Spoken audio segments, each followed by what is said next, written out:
संघो में शरणं वरम एतेन सच वजेन होतु ते में जय मंगलम। अर्थात बुद्ध धम्म और संघ के अलावा मेरी दूसरी कोई शरण नहीं है। इस सत्य वचन से मेरा तुम्हारा हम सबका जय मंगल हो। करुणा के सागर तथागत गौतम बुद्ध को नमन करती हूँ। बोधिसत्व बाबा साहब डॉक्टर भीमराव अम्बेडकर को शत नमन करती हूँ। आदरणीय भिक्षु संघ जो मंच पे आसीन है और सामने आसीन है पंजाबी, और इस कार्यक्रम में उपस्थित हमारे सभी आदरणीय सम्मानित अतिथिगण और सामने बैठे हमारी सभी उपासक उपासिकाओं, आप सभी को जय भीम, नमो बुद्धाय। बहुत मुश्किल होता है कोई भी कार्यक्रम ऑर्गेनाइज करना, और उस पर जितेंद्र जी 3 दिन का कार्यक्रम रखे हैं। आप लोग किस तरीके से आ जा रहे हैं ये तो आप लोग जानते होंगे या जितेंद्र जी जानते होंगे। हम लोग 1 दिन का कार्यक्रम करते हैं, उसी में पूरा सुबह से शाम पूरा परेशान रहते हैं। तो एक अच्छा आयोजन मुझे इस धरती पे दिख रहा है, जो भाई जितेंद्र जी के प्रयास से सफल हो रहा है। बहुत सारे लोग दिख रहे थे मुझे जब उन्होंने ब्रोशर भेजा। हमने कहा भाई ये कितने सारे लोगों को आपने बुला के रखा है, फिर हमारी कौन सी जरूरत है, आप इतना दूर हमें बुला रहे हैं। और हम इतनी जगह रास्ता भूले, एकदम परेशान हो गए यहाँ तक पहुँचते पहुँचते।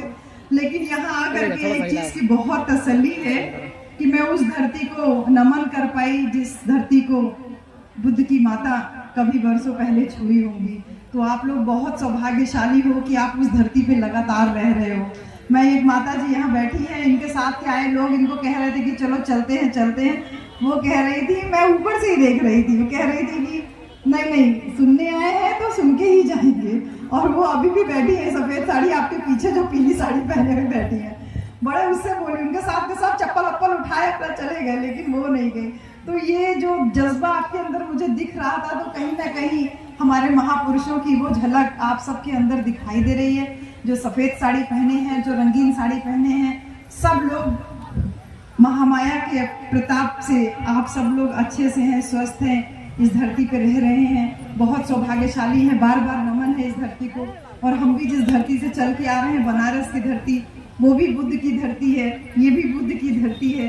सब तरफ बुद्ध ही बुद्ध हम लोगों को नजर आ रहे हैं। लेकिन फिर भी जीवन में कहीं ना कहीं बहुत सारी चीजें हम लोग पालन करते हैं बहन जी, लेकिन कुछ चीजें जो है ना जाने अनजाने में हम पालन तो कर रहे हैं, लेकिन उसके पीछे का अर्थ हमको नहीं पता चलता।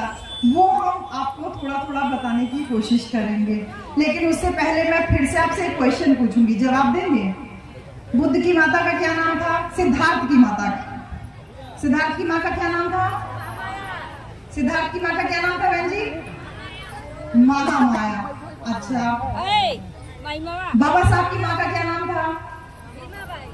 बाबा साहब की पत्नी का क्या नाम था? बताइए। रमाबाई। अच्छा, अब जो आपके और हमारे यानी हम औरतों के लिए शिक्षा का पहला जो दरवाजा खोली, उनका क्या नाम था? इधर कुछ लोग नहीं जान रहे हैं। मैं पूछ इसलिए रही हूँ क्योंकि जो एक्टिव महिलाएं हैं वो तो हर जगह जानती हैं, सब जान रहे हो, लेकिन जो नहीं जान रहे हो उनसे इन सारी माँ लोगों का नाम पूछना बहुत जरूरी है। क्योंकि आज तो आप बता रहे हैं भीमाबाई, रमाबाई, माता सावित्रीबाई नाम ले रहे हो, और आज के बाद जैसे कल का दिन लगेगा वो झूठ मूठ की माई को पूजा शुरू हो जाएगी। बस अभी 24 घंटा नहीं बीतेगा, शुरू हो जाएगा ना। सुबह ही उठ के नहाना धोना और घर में सब तामझाम फैलाना, और उसके बाद भूखे रहना, और फिर शाम को आलू खाएंगे, ये खाएंगे, पता नहीं गाजर खाएंगे, क्या क्या खाएंगे, ठीक। और कुछ कुछ लोग तो 9 दिन का भी रख लेंगे। इसीलिए पूछ रहे हैं आपको याद दिलाने के लिए बहन जी कि ये जो माँ जिन लोगों का नाम हमने पूछा, ये आपकी असली माँ है। इनके प्रयास से, इनके त्याग की वजह से आज आप लोग इतने सक्षम हो कि घर में भरपेट खाना खाने के लिए। मैं बहुत सारे वक्ता बहुत सारी बातें किए होंगे, इसीलिए मैं सीधे उस बात पे आ रही हूँ जो बात आपको और हमारे बीच में हमको समझ में आए आसानी से। क्योंकि बड़ी बड़ी बातें हम करके जाए ना समझ में आए तो मतलब नहीं है। मैं माँ की बात कर रही थी बहन जी। माता रमाबाई और बाबा साहब की बहुत छोटे उम्र में शादी हो गई थी। जल्दी शादी हो गई तो जल्दी जल्दी दोनों के 5 बच्चे हो गए। तो बहन हमारी बैठी हुई थी इतनी गर्मी में, एक तो कोई कपड़ा आपने पहना रखा है, इतने अच्छे से उसको आप दूध भी पिला रहे थे और खिला भी रहे थे। तो देख करके बार बार वही माता रमाबाई की बातें मेरे दिमाग में आती है। किसी का भी बच्चा देखती हूँ कि 4-4, 5-5 बच्चे जल्दी जल्दी हो गए। बाबा साहब को बहुत पढ़ने का बचपन से शौक था, लेकिन कभी परिवार में इतना पैसा तो हो नहीं पाया। लेकिन जब अच्छे से पढ़ाई किए बाबा साहब, सरकार की तरफ से वजीफा मिला तो विदेश पढ़ने का मौका मिला। तो माता रमाबाई के पास आते हैं बाबा साहब, कहते हैं रमा तेरे पास 5 बच्चे हैं, आमदनी का भी कोई जरिया नहीं है, मेरे सरकार ने मुझे वजीफा दिया है विदेश जाके पढ़ने का, तू अगर मुझे इजाजत दे तो मैं विदेश जाके पढ़ाई कराऊं, और अगर तू मुझको मना करेगी तो मैं यही तेरे साथ रह के 5 बच्चों को पालने में तेरी मदद करूंगा। तो माता रमाबाई एकदम अनपढ़ थी, लेकिन बुद्धि तो थी ना उनके पास। बोले नहीं बाबा साहब, आपको बहुत मुश्किल से मौका मिला है विदेश पढ़ाई करने का, आप विदेश पढ़ाई करने जाइए, मैं यहाँ जैसे तैसे आपके बच्चों को पीछे पाल लूँ। बाबा साहब विदेश चले जाते हैं और यहाँ माता रमाबाई अपने बच्चों को कैसे पालती हैं जानती हैं जी? माता रमाबाई दिन भर बम्बई की सड़कों में गलियों में घूम घूम करके गोबर इकट्ठा करती थी। उस गोबर से दिन भर बैठ के गोईठी बनाती थी, शाम को उसको सर पे रख के बम्बई की सड़कों पे बेचने निकलती थी। वो गोईठी बेचने से यहाँ उतला बोलते हैं, गोहरी बोलते हैं, कंडा बोलते हैं, तमाम बोलते हैं, उसको सर पे रख के जब बेचती थी तो उससे जो पैसा मिलता था उस पैसे से अपने 5 बच्चों को एक टाइम का भोजन करा पाते। आज हम लोग के बच्चे दिन भर में 3-3 4-4 बार खाना खाते, और उसमें लौकी बन जाए, तरोई बन जाए, कहेंगे खाने में नहीं खाएंगे।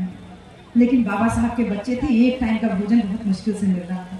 इसी बीच बाबा साहब का बड़ा बेटा बीमार पड़ता है और माता रमाबाई के पास इतना पैसा नहीं होता कि वो अपने बच्चे का इलाज करा पाए। बिना इलाज के उनका बच्चा दम तोड़ देता है।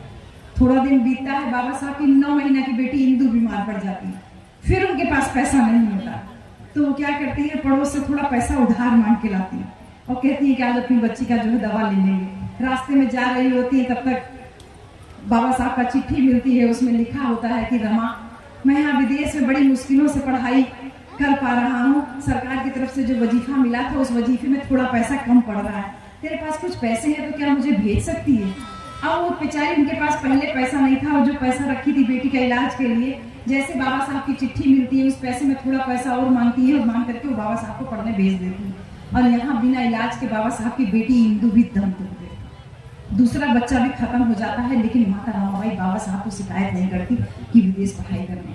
बाबा साहब विदेश से पढ़ाई करके आते हैं और उसके बाद जो है बम्बई की कोर्ट में वकालत करने लगते हैं। माता रमाबाई एक मतलब बीच में मैं बातें कुछ और इसलिए भी नहीं बता रही हूँ क्योंकि मैं खुद भी बहुत भावुक हो जाती हूँ, बोलते बोलते नहीं बोल पाती हूँ। एक के बाद एक बाबा साहब के 3 बच्चे खत्म हो गए थे जब बाबा साहब विदेश थे। बाबा साहब लौट के आते हैं तो मुंबई की कोर्ट में वकालत करने लगते हैं। ऐसा ही समय था, शाम का समय। बाबा साहब कोर्ट गए हुए थे, माता रमाबाई संदेशा भिजवाई कि आपका चौथा बेटा राजरतन बीमार पड़ा है, आके सुई दवाई करा जाइए। सारा काम धाम छोड़ के बाबा साहब घर आते हैं तो देखते हैं कि उनका बेटा राजरतन एकदम बुखार से तप रहा होता है। ऐसे छू के देखते हैं तो जेब में हाथ डालते हैं, एक पैसा नहीं होता, क्योंकि अभी आप ही शुरू किए थे वकालत, तो कहाँ से पैसा होता। बाबा साहब इसी सोच में लगे थे कि कहाँ से पैसा मांग के लाऊं, कैसे बच्चे का इलाज कराऊं। बाबा साहब की गोदी में बाबा साहब का चौथा बच्चा दम तोड़ देता। एक के बाद एक जब 4 बच्चे खत्म हो जाते हैं तो माता रमाबाई का सब्र एकदम टूट जाता है। वो फूट फूट करके रोने लगती है और कहती है, बाबा साहब आपके इस ज्ञान पाने की इच्छा ने, आपके ये जो विदेश जाके पढ़ाई करने की इच्छा ने मेरे 4 बच्चों को मुझसे छीन लिया, मेरा पूरा परिवार तबाह हो गया। अब मैं आपको और नहीं कह सकती कि जाके विदेश पढ़ाई करिए या लोगों की मदद कीजिए। तो बाबा साहब माता रमाबाई के कंधे पे हाथ रखते कहते, रमा तू तो मेरे कंधे पे सिर रख के रो भी सकती है, लेकिन मेरे सामने मेरे समाज के हजारों बच्चे रोज दम तोड़ते हैं, कभी इलाज के अभाव में, कभी खाने के अभाव में। मेरे ऊपर तो उन बच्चों की भी जिम्मेदारी है। मैं उन बच्चों के बारे में जब सोचता हूँ तो मुझे अपना दुख नहीं समझ में आता। तू तो मेरे कंधे पे सर रख के सो सकती है, रो सकती है, लेकिन मैं अपना दुख किससे कहने जाऊँ, अपने दिल की बात किससे कहूँ? माता रमाबाई और जोर जोर रोने लगती, कहती बाबा साहब आपकी सब बात ठीक है, चाहे जो बात कह लीजिए, लेकिन फिर भी मैं आपसे बस इतना कहूंगी कि मेरा बेटा राजरतन, आप बार बार यही कहते थे कि बड़ा होकर देश पे राज करेगा। आप मुझे आज बताइए बाबा साहब, मेरा बेटा राजरतन आज मर गया है, ये कैसे देश पे राज करेगा, कैसे बड़ा होकर राजा बनेगा? तो बाबा साहब जो बच्चा गोदी में खत्म हो गया था उसको धीरे से उठा के नीचे जमीन पे रखते हैं और माता रमाबाई के कंधे पे हाथ रखते हैं और कहते हैं, रमा ये बात ठीक है कि मैं कहता था कि मेरा बेटा राजरतन बड़ा होकर देश पे राज करेगा, लेकिन आज भले ही हमारा बच्चा हमको छोड़ के चला गया है तो क्या, हमको आज हम नहीं है हमारे बीच में क्या, लेकिन फिर भी मैं अपने इस मरे हुए बच्चे के शरीर को छू के कसम खाता हूँ कि मैं ऐसा काम करके जाऊंगा कि इस देश की हर रमा की कोख से पैदा हुआ हर राजरतन इस देश पे राज करेगा। ताली मत बजाइएगा, ताली मत बजाइएगा। मैं जो बात कह रही हूँ इसको सोचिए समझिए। मैं सोच के आई थी कुछ और बातें बोलने के लिए, लेकिन आप सब औरतों को देख करके मेरे मन में आया कि मैं आपसे ये बात कहूँ। सोच करके देखिए कि बाबा साहब अपने चौथे बच्चे की मृत्यु पे माता रमाबाई को कैसे समझा रहे हैं कि तू बच्चे की मौत पे शोक मत कर, वो जो हजारों बच्चे हैं उन सबको मैं इस देश का राजा बना करके जाऊंगा, ऐसी व्यवस्था करके जाऊंगा। बाबा साहब को कहते हैं माता रमाबाई चुप हो जाती है। बाबा साहब की आंख से आंसू तक नहीं निकलता। लेकिन जब बच्चे का अंतिम संस्कार करने के लिए अड़ोसी पड़ोसी आते हैं, तब बाबा साहब जेब में हाथ डालते हैं। उनके पास इतना पैसा नहीं होता कि अपने बच्चे की लाश के ऊपर कफन का इंतजाम कर दें। बाबा साहब फूट फूट करके रोने लगते हैं। माता रमाबाई समझ जाती है मेरा पति क्यों रो रहा है। सारे लोग सोचते हैं बेटा मर गया है इसलिए अम्बेडकर रो रहे हैं, लेकिन रमाबाई कहती है कि मेरे पति के पास पैसे नहीं है, इसलिए फटी हुई साड़ी पहनी होती है, उस साड़ी का आंचल फाड़ती है, आंचल फाड़ के बच्चे की लाश पे कफन बनता है, तब उस बच्चे को अंतिम संस्कार के लिए लेके जाते। माता रमाबाई बाबा साहब से कहती हैं कि बाबा साहब आप इसीलिए रो रहे थे ना कि आपके पास कफन का पैसा नहीं था? तो बाबा साहब कहते हैं हाँ रमा, मैं इसलिए तो रो रहा था कि आज मेरे पास अपने बच्चे की लाश पे कफन डालने के लिए पैसे नहीं है, लेकिन मैं जिन लोगों के लिए, जिस समाज के लिए इतना त्याग कर रहा हूँ, इतना परिश्रम कर रहा हूँ, इतनी तपस्या कर रहा हूँ, क्या मेरे जाने के बाद मेरे समाज के लोग इसका मोल समझेंगे कि इसको भुला देंगे? माता रमाबाई कहती है कि नहीं बाबा साहब, समझेंगे समझेंगे, आप मत परेशान होइए। मैं आप लोगों से पूछती हूँ बहन जी, बाबा साहब तो चले गए,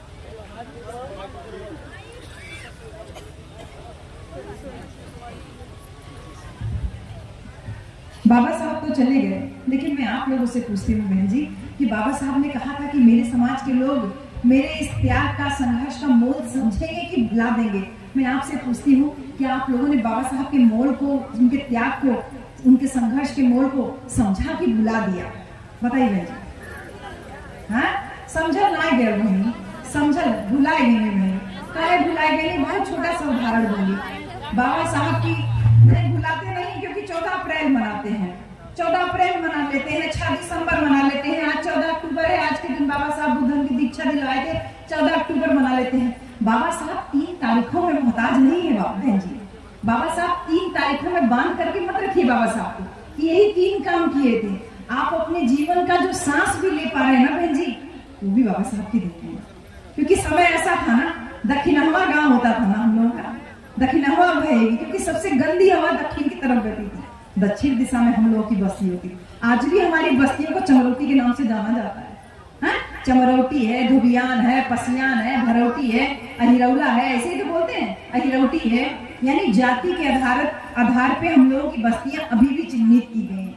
ये बात अलग है कि छुआछूत का अनुपात कम हुआ है, लेकिन ये बात अभी भी है कि आप कह रहे हैं ना कि आपने याद रखा है, तो याद केवल 3 तारीखों के हिसाब से नहीं रखना है। हर एक समय पे कपड़े पहनने का अधिकार नहीं था, खाना खाने का अधिकार नहीं था, शिक्षा पढ़ने का अधिकार नहीं था, अच्छा मकान में रहने का अधिकार नहीं था। इसी तरीके से हिरौटी, धुबियान, पसियान चमरौटी में रहा करते थे। आज बड़े बड़े जो है शहरों में बड़ा बड़ा मकान बना के बड़ी बड़ी गाड़ियों में घूम रहे हैं। एक सांस आपकी ऋणी है बाबा साहब की, लेकिन फिर भी हम बाबा साहब को रोज ऐसे ठेंगा दिखाते हैं, रोज भुला देते हैं। छोटा सा उदाहरण दूंगी बहन जी, अभी आपके घर में कोई खत्म हो जाए तो जिसको जीते जी कभी 1 गिलास उठ के पानी नहीं देते होंगे, चाहे माँ मरे, बाप मरे, भाई बहन भौजाई कोई भी मरे, पूरे गांव भर को बुला करके भोज खिलाया।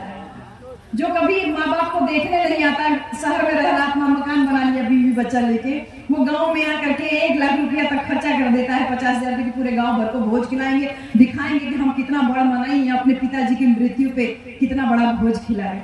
जो बाबा साहब अपने बच्चे की लाश पे कफन का पैसा इंतजाम नहीं कर पाए, उन बाबा साहब की औलादें आज बच्चों के मरने पर, अपने पिता के मरने पर मृत्यु भोज करने में 50-50 हजार, 1-1 लाख, 2-2 लाख, 5-5 लाख रुपया खर्चा।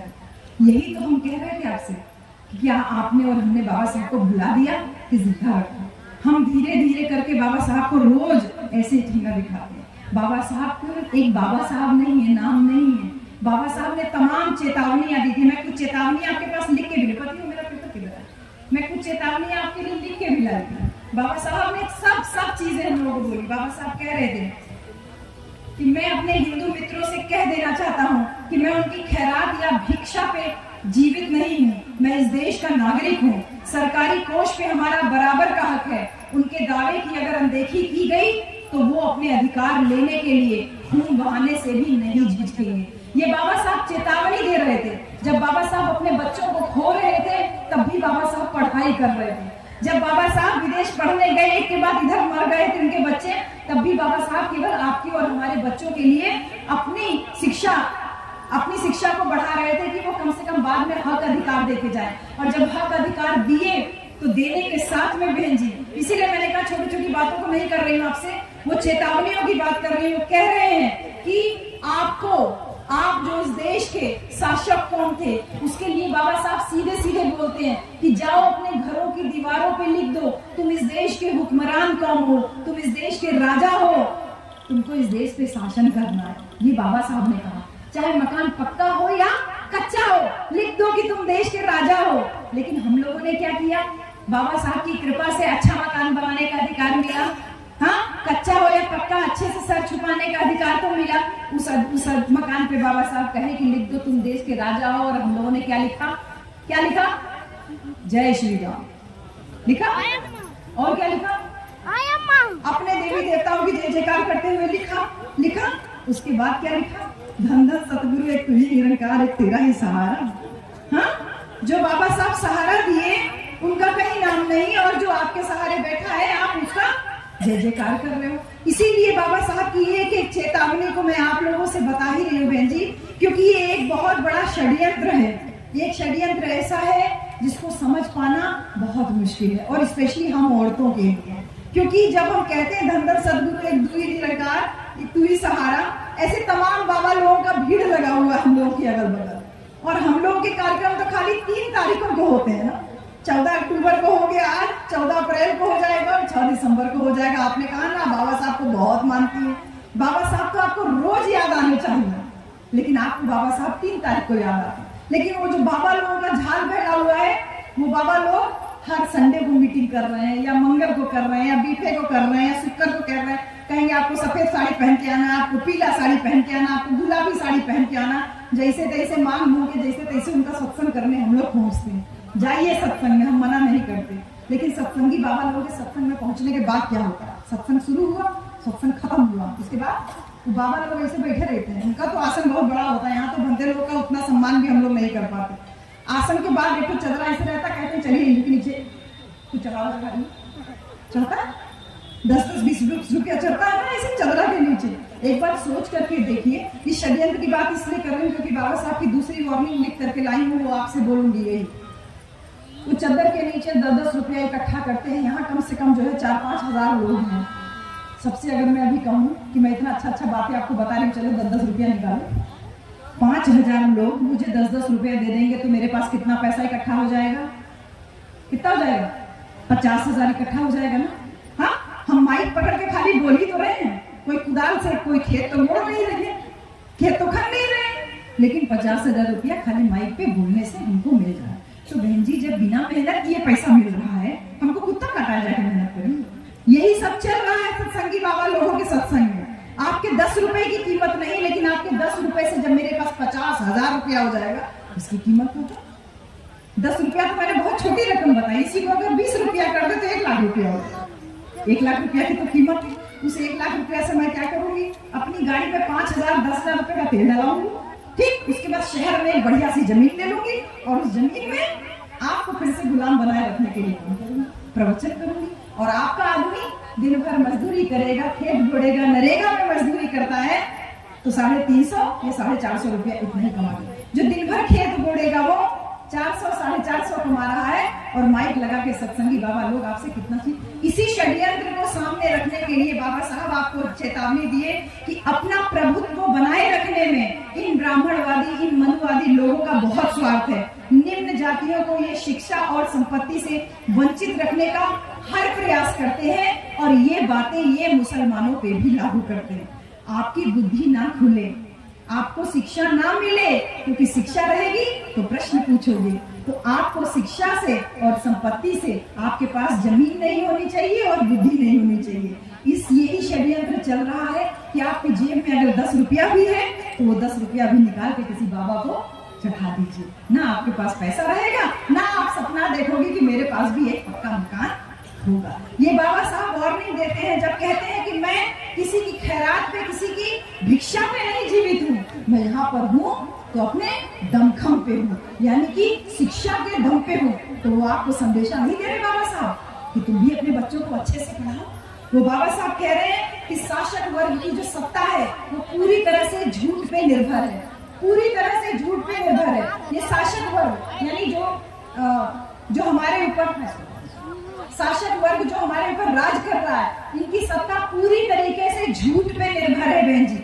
झूठ बोला इन लोगों ने हमेशा हम लोगों से, और इसी झूठ के दम पे ये हमारे ऊपर राज कर रहे हैं। और इसी झूठ का पर्दाफाश करने के लिए बाबा साहब आह्वान करते हैं कि अगर इनके झूठ का पर्दाफाश हो जाएगा तो इनका झूठ का किला भर के गिर जाएगा। कैसे? उसी झूठ को, किले को पर्दाफाश करने के लिए बाबा साहब 21 साल लिए बहन जी, 21 साल लिए। 1935 से 1956 तक पूरे 21 साल बाबा साहब ने सोचा, विचारा और फिर ये फैसला किया कि मैं हिंदू धर्म में पैदा हुआ, ये मेरे बस की बात नहीं, लेकिन मैं हिंदू धर्म में मरूंगा नहीं, ये मेरे बस की बात नहीं। जब बाबा साहब ये बात कहते हैं तो कुछ मायने हैं ना बहन जी, कुछ मायने हैं। 21 साल बाद बाबा साहब आज ही के दिन 14 अक्टूबर 1956 को जब हम सबको बुद्ध की शरण में लेकर के जाते हैं तो एक बहुत बड़ी क्रांति होती है बहन जी। एक आह्वान था बाबा साहब का, 5 लाख से ज्यादा लोग, आज कम से कम 10 लाख से ज्यादा की वहां पे भीड़ होगी दीक्षा भूमि पे, जहां से हमारे सम्मानित वक्ता जी यहाँ पर आए हुए विशिष्ट अतिथि जी। इतनी भीड़ वहां पे होती है कि आपको पांव रखने की जमीन नहीं, छोटा अधिकारी हो, बड़ा अधिकारी हो, कोई एक ऑर्डिनरी आदमी हो, सब एक बराबर में वहां नजर आते हैं, कोई ऊंच नीच भेदभाव नहीं होता। उसी धरती पे आज के दिन बाबा साहब जब हमको बुद्ध धर्म की शिक्षा दिए, कहे कि बुद्धम शरणम गच्छामि, तो उस झूठ का पहला पर्दाफाश यही किया ना, बुद्धम शरणम गच्छामि, अपनी बुद्धि की शरण में जाओ।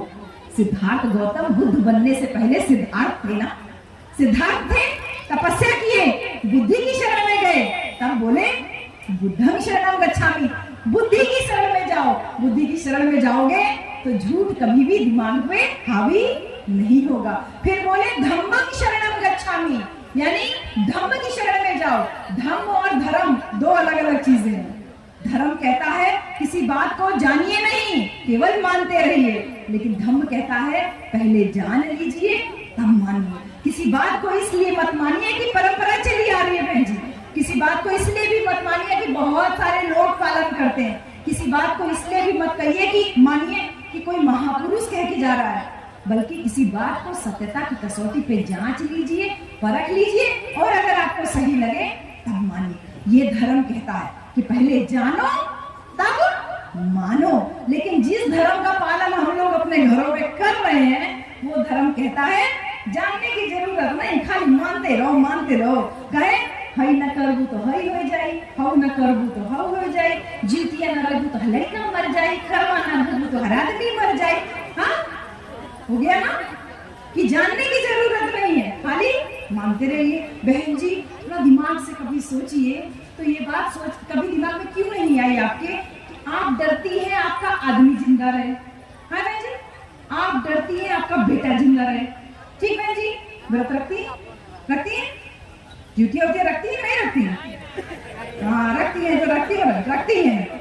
ठीक, आप डरती हैं आपका आदमी जिंदा रहे, आप डरती हैं आपका बेटा जिंदा रहे। ये आदमियों को कभी डर क्यों नहीं लगता कि मेरी बीवी जिंदा रहे, अपनी बीवी के लिए एक दिन बहन जी अगर गलत कहूं तो बताइए।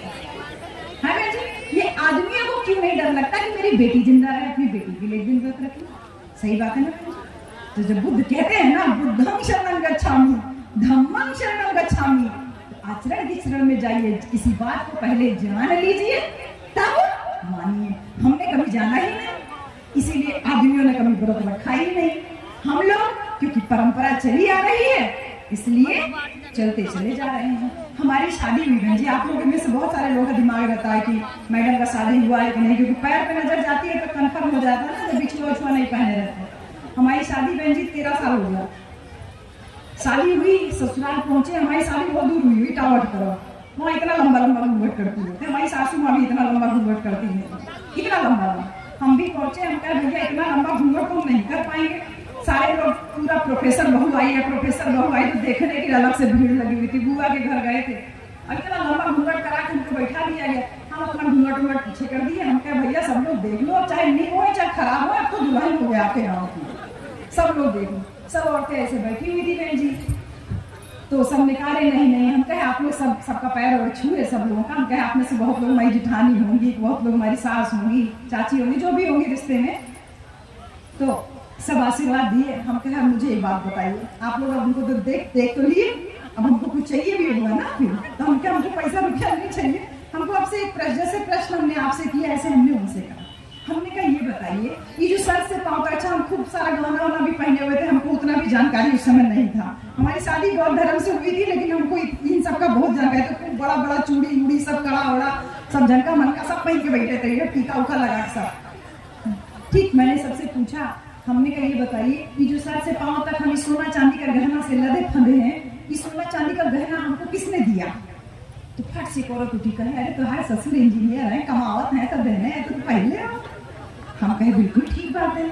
हम कहे ये बताइए, मेरे ससुर जी जो इंजीनियर हैं, पढ़ लिख गए, नौकरी पा गए, वो किसकी बदौलत है? बोले अरे वही गवर्नमेंट पास के पाठशाला रहा, वही तो पढ़ गए हैं, तो बड़ा नौकर बन गए हैं, अधिकारी बन गए हैं। मैंने कहा बिल्कुल ठीक बात है। हम कहे ये बताइए, जो गांव की पाठशाला है उसमें मेरे ससुर को पढ़ने का अधिकार किसने दिलाया? तब भैया सारी औरतें चुप। एक बेटी आपके जैसी उठी उसमें से और कहती है कि गांव की पाठशाला में तो हमको पढ़ने का अधिकार बाबा साहब ने दिलाया। तब हमने उन सारी औरतों से कहा कि ये बताइए, जब मेरे ससुर को पढ़ने का अधिकार बाबा साहब ने दिलाया, तो ये जो सोना चांदी का गहना वो पहने हुए हैं, ये मेरे बाबा साहब की बदौलत है कि मेरे ससुर की बदौलत है? तब सबको समझ में आया कि ये ससुर जी की बदौलत। फिर मेरे पीछे वही निरंकारी बाबा का फोटो लगा हुआ था, बुआ बड़ी पुजारी थी। हम कहे तो बुआ ये बताओ, आपका ये घर बाबा साहब की वजह से, हमारी नौकरी बाबा साहब की वजह से, सोना चांदी जो कुछ भी है हमारे पास बाबा साहब की वजह से, तो ये कौन बाबा आपके घर के पीछे टंगे हुए? बेचारी बड़ी शर्मिंदा हुई, कहे कि बिटिया हम आज ही इसको निकाल करके फेंक देंगे। बुआ ने एकदम सच मानेंगे आप, उस बुआ ने उसको निकाल करके फेंक भी दिया। आज बाबा साहब का ही फोटो केवल बुआ जी के घर में दिखाई देता है। तो हमने उनको ये बात को समझाया, जबरदस्ती नहीं बहन जी, उनको बताया कि किसी बात को पहले जान लीजिए तब मानिए। आपको कहते हैं कि करवा रखना चाहिए, जुतिया रखना चाहिए। बहन जी, आदमी को ही उम्र के टॉपअप की क्या जरूरत पड़ती है? जैसे मोबाइल का रिचार्ज होता है ना, महीना पे खत्म हो जाता है, ऐसे इनका साल भर पे टॉपअप खत्म हो जाता है क्या आदमी लोगों का? जैसे फोन में टॉपअप कराइए, ऐसे उम्र का भी टॉपअप। कितनी बड़ी बात, हम लोग का टॉपअप कभी खत्म नहीं होता, हमारे लिए कोई भरोसा नहीं होता। इनका टॉपअप पे टॉपअप साल 2 साल होता है बहन जी। और हम खूब भूखती है, खूब सारा चीज ला करके सब रखती है, भूखती है, और उसके बाद ये दारू पी के सुरती खा के सुसाइड करने लगती है बहन जी। गलत तो नहीं कह रहे बहन जी? जिनके लिए आप इतना भुगती हैं, वो दारू पी के सुरती खा के मसाला खा के सुसाइड करने लगती। इनसे अच्छे तो हम है, हमारे लिए एक दिन दर्द भी नहीं लगते, हाँ, और हम सुरती मसाला भी नहीं खाते, और इनसे ज्यादा जीते हैं ना, क्योंकि हम ये तो दारू पिएंगे तो पहले निकल जाएंगे। भंते जी, आपने बहुत अच्छा चीज आप लोग मुझे बताए हैं कि जो दारू पीता है 3 फायदे दारू पीने के। ये भंते जी आप ही लोगों ने मुझे बताया 3 फायदे, कि उसका कुत्ता दोस्त होता है, वो कभी बूढ़ा नहीं होता, और उसके घर में कभी चोरी नहीं होती। ये भंते जी लोगों ने हमको बताया 3 फायदे भैया दारू पीने वाले से। समझ लो बच्चे, उसका कुत्ता दोस्त होता है, उसके घर में कभी चोरी नहीं होती, और वो कभी, हाँ, उसको कुत्ता नहीं काटता। सॉरी, हाँ, देखो पति ने सही चीज बता दिया। देखो ऐसा पति चाहिए जो कहीं गड़बड़ी हो तो बता दे, ये नहीं कि बस जूता चप्पल ही उठाए रहे हर समय खाली, है बहन जी। उसका कुत्ता दोस्त होता है, उसके घर में चोरी नहीं होती, और वो कभी बूढ़ा नहीं होता। कैसे? दारू पिएगा तो जल्दी मर जाएगा, तो बूढ़ा होएगा ही। ठीक, उसका कुत्ता जो है दोस्त होता है, कुत्ता भी नाली में लौटता है, और दारू पी के आदमी भी नाली में लौटता है, तो उसको कुत्ता भी नहीं काटता, सोचता मेरा ही तो भाई है, मेरे साथ लेटा हुआ है। ठीक, और उसके घर में कभी चोरी नहीं होती है। भंते जी ने बताया चोरी कैसे होगी? जब सब कुछ बेच के वो दारू पी जाएगा, तो उसके घर में कभी चोरी नहीं होगी। तो सबसे फायदा तो ये तीज से। तो बहन जी जिनके लिए हम इतना बड़ा बड़ा व्रत रख रहे हैं, वो सुर्ती खा के, तम्बाकू खा के, दारू पी करके सुसाइड करने को लगे हैं बहन जी। हमारी भाभी बड़का पुजारी थी, बहुत व्रत रखती थी, यही टापअप करने वाला, बहुत समझाया उनको, मानी नहीं। वैसे ये बात मैं अक्सर जाके गाँव में जरूर कार्यक्रमों में बताती हूँ। आप में से कुछ लोग इस बात को पहले भी सुन चुके होंगे, लेकिन फिर भी क्योंकि बहुत सारी नई नई औरतें दिखती है तो ये बात जरूर अपने घर की बताती हूँ। जब कहते हैं ना किसी बात को जान लीजिए तब मानिए, तो भाभी को बहुत समझाते थे नहीं रखना चाहिए भाभी, कोई फायदा नहीं। तो भाभी मानती नहीं थी। एक साल उनको समझ में आया होगा, दीदी चलिए आप कह रही हैं आपकी बात हम नहीं रखेंगे। तो भिन्नैया उठ के वो सब्जी रोटी लगी करवा चौथ वाले दिन। लड़का उनका सयाना था, गया शिकायत कर दिया भैया से, कहा डैडी डैडी आज मम्मी खाना खा रही, मम्मी व्रत नहीं रखेगी। क्योंकि हर साल तमाम इस भारत देश में तमाम आक्रमणकारी आए बहन जी, मुगल आए, अंग्रेज आए, तमाम लोग आए। तमाम आक्रमणकारियों ने शक्ति के बल पे, शासन के बल पे, सत्ता के बल पे इस देश में लोगों का धर्म परिवर्तन कराया।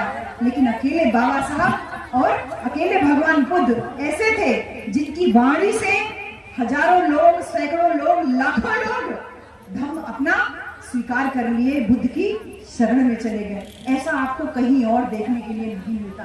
बुद्ध कभी ये नहीं कहते बहन जी, बुद्ध कभी ये नहीं कहते कि मैं भगवान हूँ मेरी पूजा करो। बुद्ध कभी नहीं कहते कि मेरी पूजा नहीं करोगे तो ऐसा हो जाएगा वैसा हो जाएगा, बल्कि बुद्ध बार बार कहते हैं अत्तदीपो भव, अपनी शरण में जाओ, अपनी शरण में जाओ। यानी अपने आप से सोचो, स्वयं से सोचो तुम्हारे लिए क्या सही है क्या गलत। हमको जब शादी हुई तो भंते लोग आशीर्वाद दिए, बोले ये 5 सिर ले करके अपने घर जाओ, ससुराल जाओ, बहुत अच्छे से सुख से संपन्नता से रहोगी। हमको लगा कि जो सोना चांदी पहने हैं ये हमारा असली गहना है, लेकिन हमारा असली गहना तो वो पंचशील था जो हमको भंते जी लोग बताए। काहे कि ससुराल पहुंचे और चाहे जितना अच्छे से पढ़े लिखे रहे, चाहे जितना सोना चांदी पहने, चाहे जितना सुंदर कपड़ा पहने, और दरवाजे पे अगर कोई आ जाए उसको एक गिलास पानी भी न दे पाए, तो ऐसी शिक्षा और ऐसे रुपया पैसे का कोई मतलब नहीं। जो रूखी सूखी हम रोटी खा रहे हैं, वो जो मेहमान घर में आया है वही उसको तो 2 रोटी बना के देनी है ना। हमको ये भंते जी बहुत अच्छे से समझाए कि ये तुम्हारा असली गहना है। कभी झूठ नहीं बोलना, कभी चुगली नहीं करना, व्यभिचार नहीं करना। ये गुण लेकर के हम गए तो हम आपके सामने साक्षात खड़े। कभी मौका लगेगा तो मेरे मम्मी पापा भी अक्सर कार्यक्रम में, यानी सास ससुर जो है वो अक्सर मेरे साथ कार्यक्रमों में चलते रहते हैं। डीपी बॉस जी और उनकी पत्नी जो है वो बहुत अच्छे से, मेरे मम्मी पापा दोनों, यानी सास ससुर को बहुत अच्छे से, मम्मी पापा ही नहीं करता, हम कभी उनको सास और ससुर न जाने न माने, तो माँ बाप ही है हमारे लिए वो। तो बराबर चलते हैं हम आपके सामने एकदम साक्षात उस रूप में बहन जी दिखाई दे रहे हैं। कभी बुद्ध ने आपको ये नहीं कहा कि ये करो वो करो, लेकिन फिर भी बुद्ध की हवा इतनी खतरनाक है, मैं तथागत बुद्ध की बात कर रही हूँ, इतनी खतरनाक है कि बुद्ध के संपर्क में जो आया वो उन्हीं का होके रह गया। हमने जिस दिन बुद्ध धर्म को अच्छे से जाना बहन जी, उस दिन मेरे हाथ से चूड़ियां टूट गई। जिस दिन बुद्ध को जाना, सिंदूर को हमको लगाया ही नहीं गया था, लेकिन हमने बिंदी भी लगाना छोड़ दिया, बिंदी जरूर लगाते थे। बुद्ध की ज्ञान हुआ तो मेरे गले से मंगलसूत्र टूट गया, बुद्ध का ज्ञान हुआ तो मेरे पांव से पायल निकल गई, क्योंकि ये मेरा असली गहना था ही। हाँ, इतना लंबा घूंघट कर ले, सास कुछ कह दे, देवरानी कुछ कह दे, ननद कुछ कह दे, तो 4 हाथ लंबी जबान पर गाली गलौज चालू हो जाता है। हाँ, तो ऐसा लिहाज करना भी कोई फायदा नहीं है। बुद्ध शिक्षा देते हैं कि अपने मन से जांचो, परखो, जो चीज सही लगे उसको करो। और इसी ज्ञान को आपको और हमको बांटने के लिए बाबा साहब डॉक्टर अम्बेडकर जब यहाँ पे 14 अक्टूबर को दीक्षा दिए, उसका वो दिन बहुत महत्वपूर्ण था, क्योंकि बुद्ध के संपर्क में आने के बाद कोई बुद्ध का हुए बिना नहीं रह सकता। वर्षों पहले सम्राट अशोक भी इसी तरीके से तथागत बुद्ध की शरण में आए। अपने मन से उन्होंने सोचा कि मैं इतना बड़ा राजा हूँ, और इसके बावजूद 2 घंटे उनके बगल से निकल गए, उनकी तरफ देखा तक नहीं।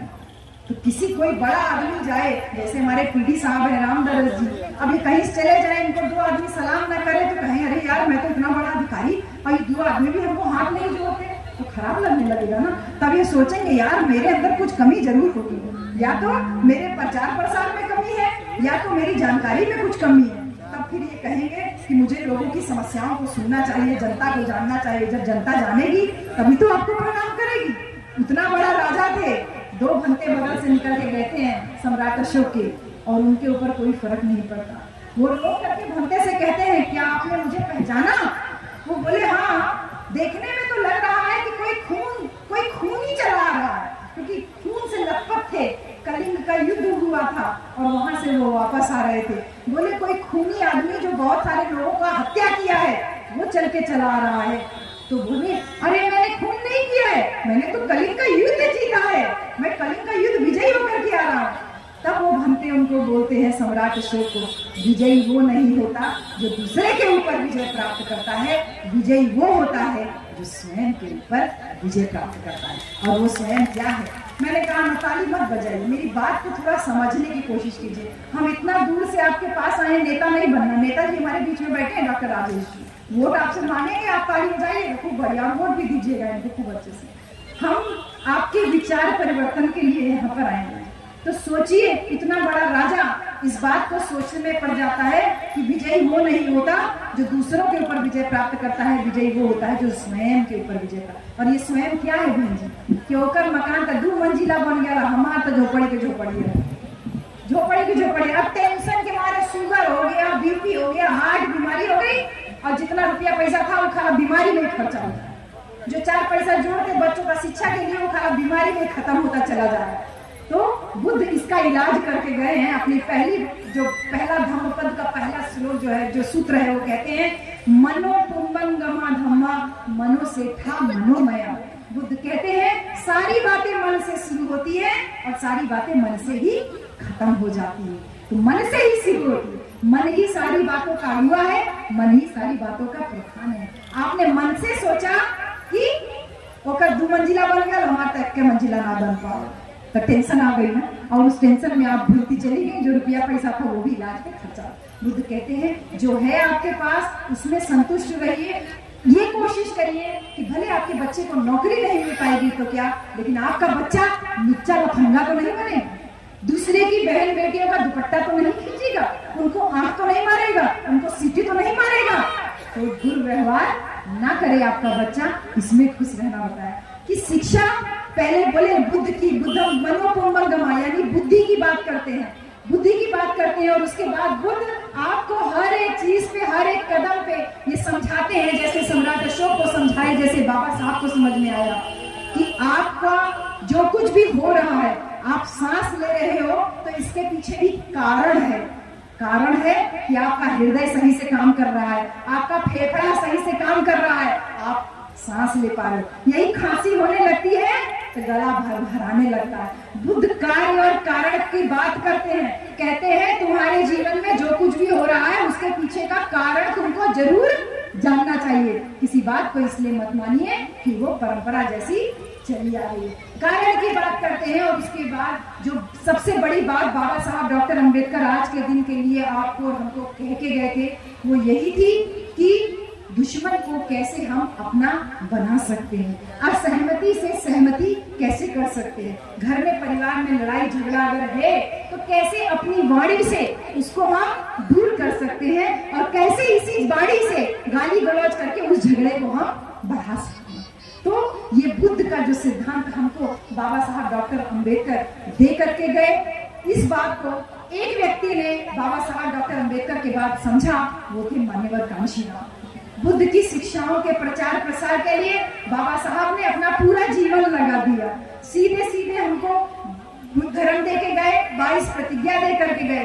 पूरी 22 प्रतिज्ञा मैंने आपके सामने नहीं बोली, बहुत टाइम हो जाएगा बहन जी, लेकिन बाबा साहब के बाद मान्यवर कांशीराम आए और उन्होंने पूरा जीवन आपको और हमको आगे बढ़ाने में लगा दिया, बुद्ध की शिक्षाओं का प्रचार प्रसार करने में लगा दिया। उन्होंने बाबा साहब की बातों को आगे बढ़ाया कि जिसका राजा होता है धर्म उसी का आगे बढ़ता है, जिसका राजा होता है धर्म उसी का और बढ़ता है। 2007 में उत्तर प्रदेश में आपकी और हमारी सरकार बनी थी ना बहन जी, बनी थी, सरकार बनी थी। और आज लखनऊ देख लीजिए, आप कभी पैसा पे टिकट का इंतजाम हो तो कभी लखनऊ जाके देख लीजिएगा, नहीं तो कभी ग्रेटर नोएडा की तरफ, दिल्ली की तरफ जाइएगा तो वहां जाके देख लीजिएगा। भगवान बुद्ध से लेके सम्राट अशोक और हमारे बहुजन समाज के तमाम महापुरुषों की बड़ी बड़ी मूर्तियां हर चौराहे पे लगी है। और बाबा साहब और मान्यवर कांशीराम साहब के नाम पे तो सामाजिक परिवर्तन स्थल दोनों जगह बना हुआ है। बहुत ये शानदार ये जो काम हुआ है ये बुद्ध धर्म के प्रचार प्रसार के लिए। जैसे ये देवदा की धरती के लिए आज जितेंद्र जी और पूरी टीम लगी हुई है कि किस तरीके से इसको मान्यता दिलाई जाए, किस तरीके से विश्व के लोग जाने। तो मैं एक प्रॉमिस आप लोगों से ये करके जरूर जा सकती हूँ जितेंद्र जी कि जो कल्चर मिनिस्ट्री है वहां तक मैं आपकी बात पहुंचा दूंगी, और यदि आप चाहें तो मैं जो आपके उत्तर प्रदेश का जो कल्चर डिपार्टमेंट है मैं आपका सीधे जाके मुलाकात भी करवा सकती हूँ। आप कभी लखनऊ में रहिएगा, मुझसे बात करिएगा, मैं रहूंगी, तो आप चाहे खुद जाके मिल लें और नहीं तो हम आपके साथ में चले जाएंगे। जो कल्चर विभाग है वहाँ पे जाके आप अगर ये पूरी बात को अगर पूरा बढ़िया से बना के ले जाएंगे, यहाँ तक कि वो जो आर्कियोलॉजी वाले सर थे, क्योंकि उनकी बातें यहाँ बहुत रेलिवेंट नहीं हो पा रही थी, लेकिन अगर लिखित में रहेगी तो वो बातें शासन तक सही से पहुंचेंगी और वो एक बड़े पैमाने पे इसको जो है डेवलप करने में अपना योगदान दे सकते हैं। तो बहन जी अंत में मैं बस इतनी बात कहूंगी कि इस बात को दिमाग में रखिए। मैं तमाम सामाजिक समस्याओं की बात अभी आपसे नहीं कर रही हूँ कि धर्म आदमी के लिए होता है, आदमी धर्म के लिए नहीं। ये बात बहुत अच्छे से दिमाग में बैठा लीजिए। इसी जो धर्म में हम आज बात कर रहे हैं, इनसे खतरा है। दुनिया में लोग कह रहे हैं कि बुद्ध की शरण में जाओ, और हमारे अपने देश में कहा जा रहा है कि इनसे खतरा है। क्यों खतरा है? क्योंकि ये समानता की बात करते हैं। हाँ, समता, स्वतंत्रता, न्याय और बंधुत्व, ये 4 सिद्धांत बुद्ध ने दिया था। समता यानी कोई ऊंच नीच नहीं होगा, समानता रहेगी सब में, सबको न्याय मिलेगा, सबके बीच में भाईचारा रहेगा। ये बुद्ध ने कहा, बाबा साहब ने संविधान में लिखा, और संविधान को पालन कराने के लिए जब मान्यवर कांशीराम साहब ने अपना घर त्यागा, साइकिल घूम करके, पैदल घूम करके आपसे कहा कि जिसका राजा होता है धर्म उसी का बढ़ता है, तो अपने वोट से अपने राजा को चुनो। तुम्हारी संख्या ज्यादा है, तुम प्रजा क्यों बने हुए बैठे हो? साहब कांशीराम ने नारा दिया, जिसकी जितनी संख्या भारी उसकी उतनी हिस्सेदारी। साहब कांशीराम ने नारा दिया कि हम 100 में 85 है, हमारी संख्या ज्यादा है, राजा हमारा होना चाहिए। साहब ने कहा, वोट हमारा, राज तुम्हारा, नहीं चलेगा, नहीं चलेगा। बहन जी, तमाम महापुरुष अपने जीवन को बलिदान दिए, कुर्बान किए कि आप और हम अच्छे से अपना जीवन यापन करें, लेकिन उन महापुरुषों की शिक्षाओं को, उनकी बातों को हमने भुला दिया।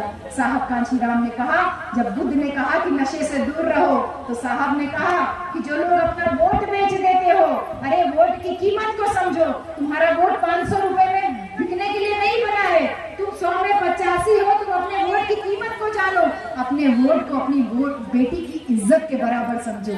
कोई तुम्हारा वोट खरीदने आए तो ये मानो कि तुम्हारी बेटी की इज्जत का सौदा करने को आया है। लेकिन आज साहब कांशीराम चले गए। अपने वोट के दम पे उत्तर प्रदेश में हम लोग 4 बार मुख्यमंत्री बने ना बहन जी। पिछले साल आज के दिन हम नरखोरिया में थे, वहाँ संत कबीर नगर, बहुत शानदार मेला का आयोजन और बहुत अच्छा संख्या में लोगों को उन्होंने इकट्ठा किया था। वहाँ पे भी हमने यही बात कही थी कि 4 बार उत्तर प्रदेश में आप और हम मुख्यमंत्री बने बहन जी। हम मुख्यमंत्री बने इसलिए क्योंकि अकेले बहन जी लखनऊ में मुख्यमंत्री नहीं बनते थे। यहाँ गांव देहात में भी कोई ऊंची जाति का व्यक्ति हमारी तरफ ऐसे आंख तरेर कर नहीं देख सकता था, और आज भी देखता है। तो हम लोग यही बात कहते हैं ना, अरे सरकार अवे तो देखनी हो जाए, देख ले। ये जो देख ले बोलते हैं ना बहन जी, ये अपने आप में एक शक्ति की बात है। साहब यही चीज कहते थे कि तुमने अपने वोट से उत्तर प्रदेश में जब अपने आप को 4 बार शासक बना लिया, तो आज अपने वोट को, अपनी बेटी की इज्जत को कैसे एक पौवा दारू में और एक प्लेट मुर्गा में कैसे बेच रहे हो ना। 1000 रुपया मिल जाए, थोड़ा सा मिल जाए, 500 रुपया मिल जाए, बेचने की जो बात है उसका खामियाजा आज हम भुगत रहे हैं कि सरकारें चारों तरफ से शिकंजा कसे हुए हैं। आप तो अधिकारी हो के यहाँ बैठे हुए हैं, नहीं तो सबसे ज्यादा टारगेट पे आप लोगों के जैसे कर्मठ ईमानदार अधिकारी ही है कि किस तरीके की मीटिंग्स में जा रहे हैं और किस तरीके से ये कार्यक्रम का आयोजन हो रहा है। और जितेंद्र जी भी इसके लिए 100 बार कोटि आपको धन्यवाद है कि आप भी इतना हिम्मत करके 3 दिन का इतना शानदार कार्यक्रम का जो आपने आयोजन किया है। तो इसलिए मैं आप सबसे यही कहूंगी कि ये जो कार्यक्रम है ये लगातार जागरूकता के चलते रहने चाहिए। जितेंद्र जी को आप लोग सहयोग करें जिससे कि ये कार्यक्रम और अच्छे से, अभी 1 दिन का कल का कार्यक्रम बहन जी बचा हुआ है। जो महापुरुष कुछ हमारे शिक्षा हमको दे के गए, जो बता के गए, इस पे अगर नहीं चलेंगे बहन जी तो 2024 का चुनाव फिर आ रहा है। 5-5 किलो फ्री में राशन मिल रहा है बहन जी, खाते में 2-2, 2,500 हजार रुपया कभी स्कॉलरशिप के नाम पे, कभी बीज के नाम पे पहुंच रहा है। आदमियों की दारू का खूब इंतजाम हो रहा है। तो मेरे भाई, फ्री का मिल रहा है, खूब पियो, खूब पियो, लेकिन जब वोट डालने की बारी आए तो चल रहे बाबू ले जावा, क्योंकि अभी इलाहाबाद में उपचुनाव हुआ और वहाँ पे वोट डालने जाने नहीं दिया गया। इसलिए मेरे भाइयों, इस बात को ध्यान रखो, अगर शरीर में शक्ति रहेगी तभी किसी से लड़ाई कर पाओगे, और दारू पी के शरीर को बर्बाद करोगे तो किसी से लड़ाई के लायक नहीं रह पाओगे। तो 24 का चुनाव आएगा जी, और आ ही रहा है। फिर से हैंडपंप बटेगा, फिर से बिजली लाइन बटेगी, फिर से पैसा बटेगा, लेकिन कभी भी अपने महापुरुषों का रास्ता छोड़ करके दूसरा रास्ता मत लेना, क्योंकि बाबा साहब कहते थे कि दूसरे के महल में जा रहे हो तो बेशक जाओ, लेकिन अपने झोपड़े में आग लगा के मत जाना, क्योंकि किसी दिन महल वाले का मन भर गया, तुम्हारा काम खत्म हो गया, तो महल वाला तुमको लात मार देगा, बाहर निकाल देगा। उस दिन कम से कम तुम्हारे पास तुम्हारा झोपड़ा तो जरूर रहेगा। बहन जी, मैं BHU में प्रोफेसर हूँ, मुझे 1.5 लाख रुपया तनख्वाह मिलती है, मुझे किसी चीज़ की कमी नहीं। मैं चाहूँ तो बहुत आराम से अपनी जिंदगी जी सकती हूँ ना बहन जी, चाहूँ तो हीरा मोती पहन करके रह सकती हूँ ना, लेकिन फिर भी परेशान हूँ। उस 1.5 लाख रुपए में 1 रुपया अपने ऊपर नहीं खर्चा करती, वो पूरा का पूरा पैसा मेरा समाज पे ही खर्चा होता है, 1 रुपया में। क्योंकि हम पति पत्नी ने जिस दिन बाबा साहब को जाना, जिस दिन से मान्यवर कांशीराम को बल्कि पढ़ा, उस दिन हम लोगों ने तय कर लिया कि हम कभी भी, शादी तो जरूर हमारी हो गई, लेकिन हम कभी भी अपने नाम पे कोई धन संपत्ति नहीं रखेंगे, कोई रुपया पैसा, बैंक बैलेंस, मकान, कुछ भी अपने नाम पे नहीं रखेंगे। हमने यहाँ तक तय किया कि 13 साल हो गए बहन जी शादी को, कि हम अपना परिवार भी नहीं बनाएंगे, और हम पूरे कमिटमेंट के साथ में आपके बीच में आए हैं। हम सर पे कफन मांग के, इसीलिए हम जो भी बातें कहते हैं बहुत दमदारी के साथ में कह पाते हैं, क्योंकि हमने ये नहीं कभी सोचा कि हमारे रास्ते में कोई बाधा बन सकता है, क्योंकि हम सत्य की राह पे हैं। बाबा साहब भगवान बुद्ध की शिक्षाओं का प्रचार प्रसार करने निकले हैं, मान्यवर कांशीराम के मिशन को गांव-गांव तक पहुंचाने के निकले। तो इस देवदा की धरती पे, जो महामाया की धरती है, महामाया का ननिहाल है, हम सबकी माँ है महामाया। महामाया नहीं होती तो आप और हम नहीं होते। तो ये प्रण करके जाइए कि कम से कम हमने जो प्रतिज्ञा ली है, इतनी बड़ी प्रतिज्ञा तो नहीं कहूंगी आपसे करने के लिए, लेकिन इतनी प्रतिज्ञा जरूर करिए कि जो साहब कांशीराम का सपना था कि राजा उसी का, जिसका राजा होता है धर्म, उसी का आगे फलता फूलता है। आपका धर्म आगे फलेगा फूलेगा तभी जब आपका राजा होगा, और आपका राजा तभी बनेगा जब 5-500 रुपए पे, 5-5 किलो राशन पे अपना वोट बेचना आप बंद करोगे। आपकी बहन बेटियों की इज्जत सरेआम नीलाम की जा रही है, हमारे भाई लोगों के मुंह पे पेशाब किया जा रहा है, और यहाँ ताली बजवा रहे हैं कि चांद पे हम पहुंच गए हैं। बहन जी, दोनों चीजें यही हो रही हैं। इनकी इतनी हिम्मत कैसे पड़ रही है कि इंसान इंसान के ऊपर मूत रहा है, कैसे हिम्मत भी पड़ती है, क्योंकि इनका धर्म इनको ये ट्रेनिंग देता है कि तुमको नीच बना करके रखना। हम नीच नहीं हैं, कैसे साबित करोगे? कहती हो ना, अरे हम बिरादरी में पैदा भैनी, अरे बिरादरी में पहले पैदा भैनी, लेकिन हमारे समाज में बाबा साहब पैदा भैनी, हमारे समाज में भगवान बुद्ध पैदा भैनी, हमारे समाज में मान्यवर कांशीराम, ज्योतिबा फुले, शाहू जी महाराज पैदा भैने। हम कहीं से भी नीच नहीं है, लेकिन इन नीच लोगों की मानसिकता ऐसी है कि वो हमको नीच बना के रखना चाहते हैं, और इनके मार्ग में कोई रोड़ा अटका के अगर खड़ा है तो वो बुद्ध के संघ का, धम्म का, जो बुद्ध की शिक्षाओं का पालन करता हुआ भारत का संविधान है, वो ऐसे पिलर की तरह खड़ा हुआ है, वही रोड़ा है। और उसी रोड़े को खत्म करने के लिए जितने आदमी हो, तुम सबकी नसों में नशा भरा जा रहा है।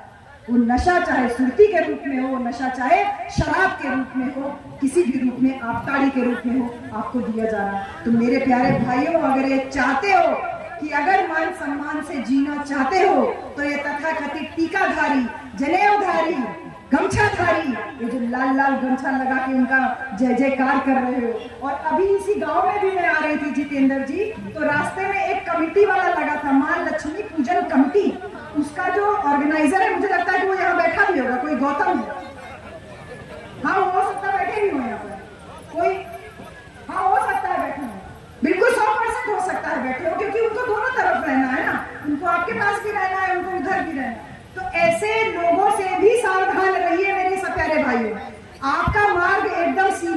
संविधान वाला, आपका मार्ग एकदम सीधा है बुद्ध वाला, आपका मार्ग एकदम सीधा है मान्यवर कांशीराम वाला।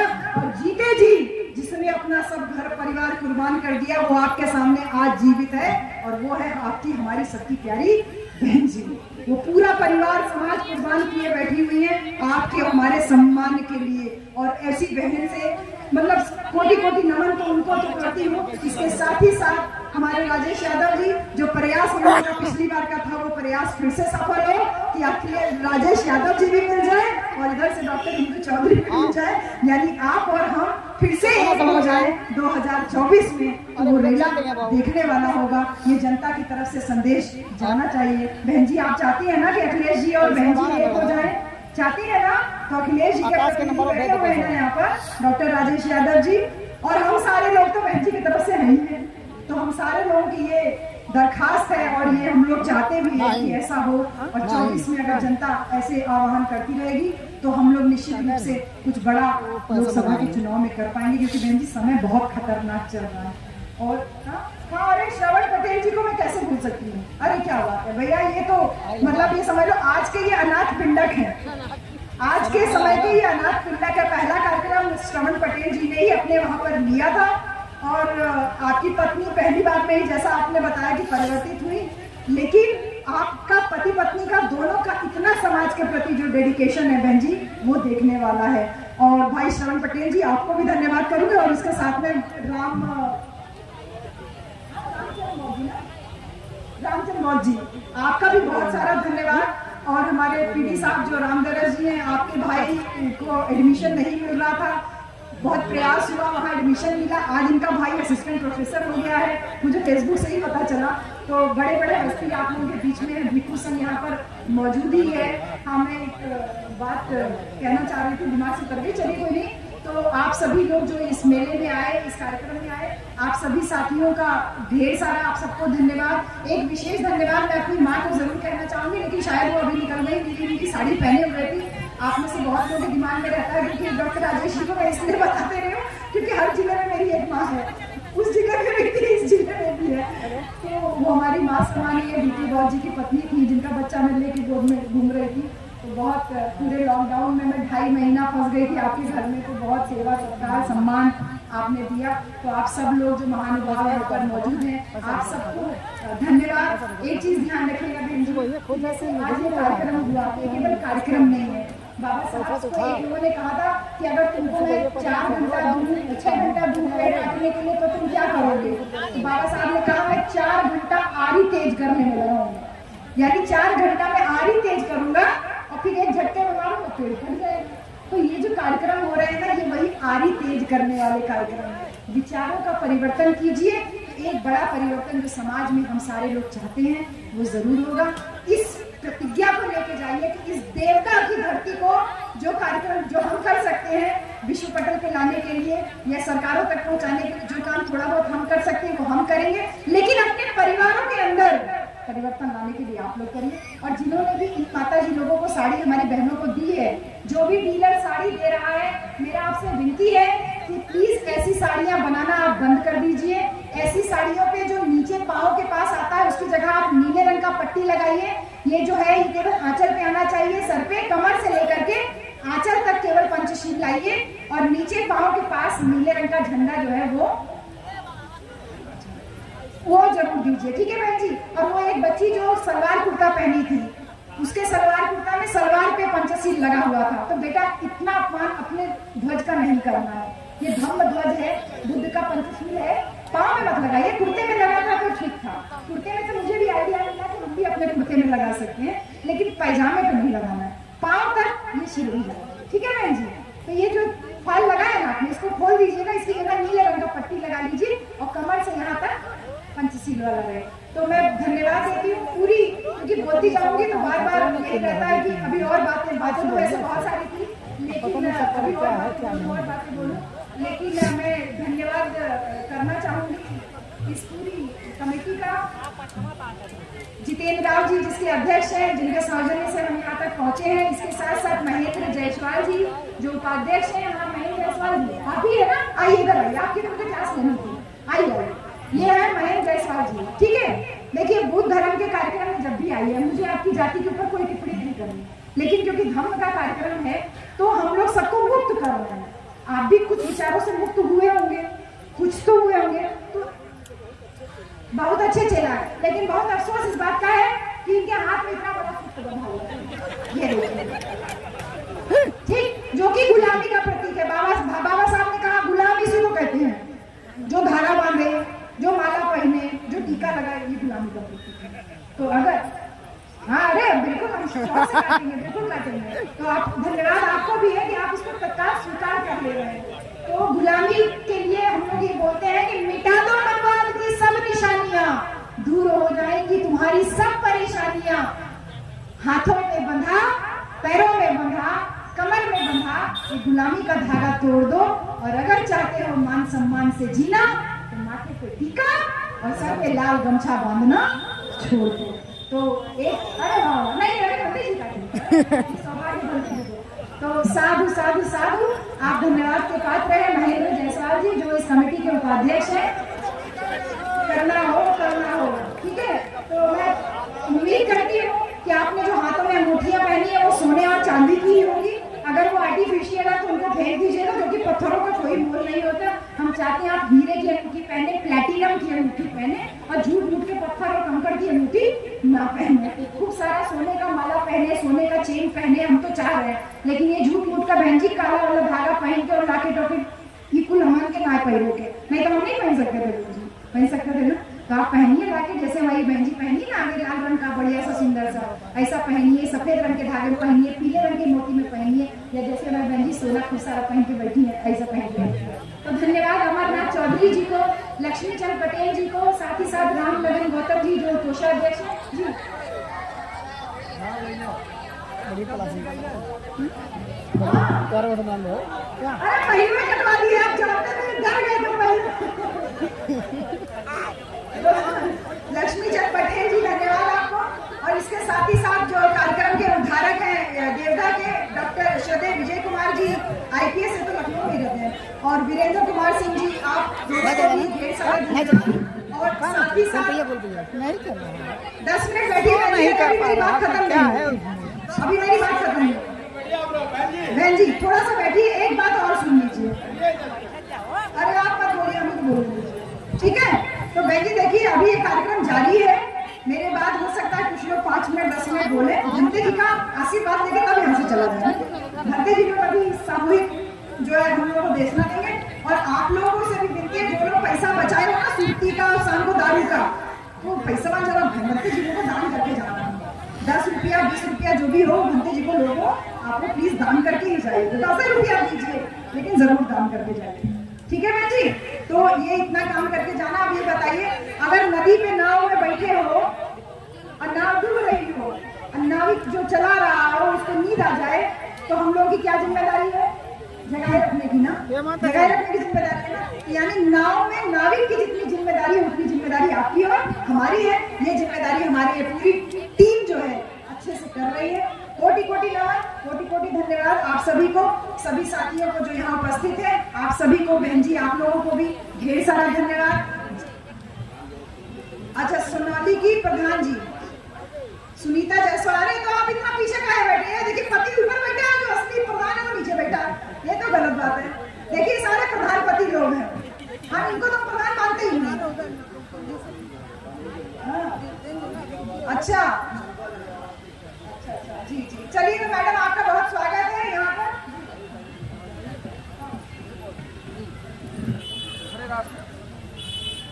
ठीक ठीक, तो भिक्षु संघ को दान भी होगा। तो आप सभी को बहुत बहुत धन्यवाद, सभी को जय भीम, नमो बुद्धाय, जय संविधान, जय कांशीराम। एक सूचना और देनी, 27 तारीख को मेरा यही आसपास में कहीं कार्यक्रम है। हाँ, निचलौल में कार्यक्रम है, तो अगर आसपास होगा तो आप लोग वहां पहुंचेगा।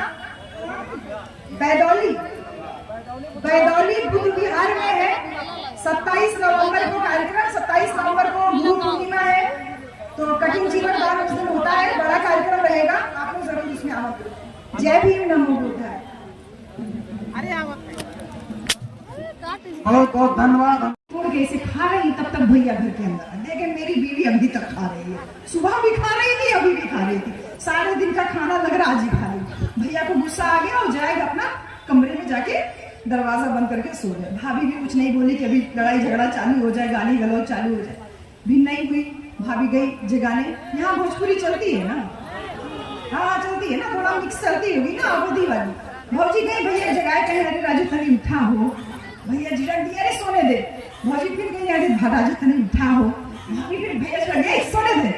भौजी फिर गई, अरे राजू तनी उठा हो, रतियों के ना कुछ खा लो होगा, कुछ खा लेला आराम से सूता, ये झापड़ मारूंगा दिमाग ठीक हो जाएगा, कह रहा सोने दे सोने दे, सोने नहीं दे रही है। भाभी बैठी थी उठ के खड़ी हो गई, कह रही आराम से सोइए, तू आराम से सूता, हम तो खाली चेक करत रही, खाली व्रत में रख ले रही, जियत हुआ मुँह आए तो ना कोनो टेंशन नहीं, तू आराम से सूता, 2 दिन में सूता, 4 दिन में सूता, कोनो टेंशन नहीं के। भैया लगे हंसने, कहने लगे जा रानी पानी लेके, बहुत तेज प्यास लगी, खाना लेके बहुत जोर बुखार। भौजी कहे ना तू आराम से सूता, कोनो टेंशन नहीं। हाथ जोड़ जोड़े, दोनों का राजीनामा हुआ, भैया भाभी खाना पीना खाए। कहे कि उस दिन भैया और भाभी दोनों के मन से ये डर और वहम दूर हो गया कि हमारे व्रत रखने से इनकी उम्र लंबी होने वाली है। 13 साल हमारी भी शादी हो गए बहन जी, एको दिन व्रत नहीं रखे। अब तक तो टिकट कर जाना चाहिए था ना, हाँ टिकट कर जाना चाहिए था ना, लेकिन पति थोड़ा खड़े हो जाएंगे तो और अच्छे लगेंगे, थोड़ा खड़े होंगे तो पीछे तक भी लोग देखेंगे, ये तो इतने सारे सफेद शर्ट पहने हुए लोग हैं। देखिए बहन जी, मेरा पति आपके पति से ज्यादा स्मार्ट है कि नहीं है? बेचारे को कभी कभी जुकाम हो जाता है, सर्दी हो जाती है, इसके अलावा कोई बीमारी नहीं, एकदम सही सलामत है, सही सलामत है ना बहन जी। हाँ मेरे ससुर जी की उम्र करीब 58 साल हो गई, वो भी एकदम स्वस्थ है, पिता पुत्र अगल बगल बैठते हैं तो भाई भाई लगते हैं, एकदम स्वस्थ है। मेरी सासू माँ भी अब कोई व्रत नहीं रखती, पहले रखा होगा उन्होंने रखा होगा, लेकिन अब कोई व्रत नहीं रखती। जब बाबा साहब भगवान बुद्ध की शरण में हमको लेके गए तो बुद्धि का कपाट उन्होंने सबसे पहले खोला, बुद्धं शरणं गच्छामि, बुद्धि की शरण में जाइए, किसी बात को पहले जान लीजिए तब मानिए, फिर कहे धम्मं शरणं गच्छामि, फिर बोले संघं शरणं गच्छामि, इकट्ठा हो जाइए, एकजुट हो जाइए। ये बुद्ध का पैगाम था जो बाबा साहब आपके और हमारे लिए 14 अक्टूबर को 1956 को आज ही के दिन लेके गए। लेकिन बाबा साहब जानते थे मेरे समाज के लोग बहुत भोले भाले हैं, आज तो बुद्धं शरणं गच्छामि कर रहे हैं, लेकिन कल फिर अपनी देवी माँ को घर में बैठा लो। ये बात बाबा साहब जानते थे, समाज के लोग बड़े भोले भाले, कोई डीजे नाच गाना वाला है, कोई तमाशा वाला है, कोई बाबा झबा है, सबके पीछे उसके पीछे नाचते गाते चले। बाबा साहब जानते थे कि हम लोग बहुत भोले भाले हैं, हमको डराया जाता है कि ये नहीं करोगी तो ऐसा हो जाएगा, वो नहीं करोगी तो ऐसा हो जाएगा। इसलिए इस डर को, इस भय को काबू में लाने के लिए बाबा साहब आपको और हमको 22 प्रतिज्ञा देकर के गए। सुनी है कभी 22 प्रतिज्ञा बहन जी? कब मैं सुन गया ना, सुन गया बहन जी, बाबा साहब हमन के 22 प्रतिज्ञा देके गए ना, पता है नहीं के पता बा, तब तक पूछत रानी कि बाबा साहब के तोहन जिए था, मतलब याद रखत है कि भुलाए गए हो, हाँ तो तुम कहत हो कि याद रखल गया है। आज कैसे याद रखल गया है कि बाबा साहब को 22 प्रतिज्ञा ना पता है। इतना बढ़िया बढ़िया नेता यहाँ बोल बोल जाते हैं, अब घर में कम से कम 22 प्रतिज्ञा तो उनको दिखनी चाहिए ना। तो जितेंद्र भैया की जिम्मेदारी है कि कुछ नहीं तो, और जिन लोगों के पास स्मार्टफोन है आप लोगों की भी जिम्मेदारी है कि स्मार्टफोन से 22 प्रतिज्ञाओं का प्रिंट आउट निकाल लीजिए और प्रिंट आउट निकाल के घर के दरवाजे पे चिपका लीजिए, ताकि सुबह शाम जैसे दरवाजे से अंदर बाहर होइए तो 22 प्रतिज्ञा पे नजर पड़े कि बाबा साहब बुद्धं शरणं गच्छामि करने से पहले हमको 22 प्रतिज्ञा क्यों देखी गई थी। उस 22 प्रतिज्ञा में पहली प्रतिज्ञा बाबा साहब कहते हैं, बहुत दमदारी से कहते हैं, बाबा साहब का वो नागपुर का अंतिम भाषण भी यूट्यूब पे भी है, सीधे बाबा साहब कहते हैं कि मैं ब्रह्मा विष्णु महेश को कभी ईश्वर नहीं मानूंगा, इनकी कभी पूजा नहीं करूंगा। तो बाबा साहब से बढ़िया हो क्या आप सारे लोग? बताओ बहन जी, क्या बाबा साहब से बड़े हो आप? नहीं ना। तो बाबा साहब कोई बात कह के गए तो उस पर सोचना चाहिए, उसको मानना चाहिए ना। जब बाबा साहब कह रहे हैं कि मैं ब्रह्मा विष्णु महेश को कभी पूजा नहीं करूंगा, इनको कभी ईश्वर नहीं मानूंगा, तो हम कौन होते हैं बाबा साहब को ठेंगा दिखाने वाले लोग? दूसरी प्रतिज्ञा में बाबा साहब कह रहे हैं कि मैं गौरी गणपति या किसी हिंदू देवी देवता में विश्वास नहीं रखूंगा, इनकी कभी पूजा नहीं करूंगा। ये बाबा साहब कह रहे हैं, ये हम नहीं कह रहे मेरे भाई। तो सोचिए बहन जी, 21 साल लिया बाबा साहब ने इतना सोच विचार करके आपको और हमको यहाँ तक लाने के लिए। क्यों? बाबा साहब ये समझ गए थे कि चाहे जितने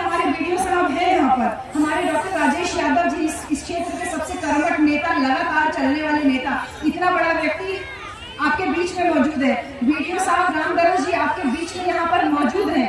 ये दोनों लोग इतने ऊंचे पद पे पहुंच गए, एक तो लोकसभा का चुनाव लड़े, एक बीडीओ जैसे पद पे हो गए, लेकिन इसके बावजूद इनकी योग्यता इनकी जाति से आकी जाती है।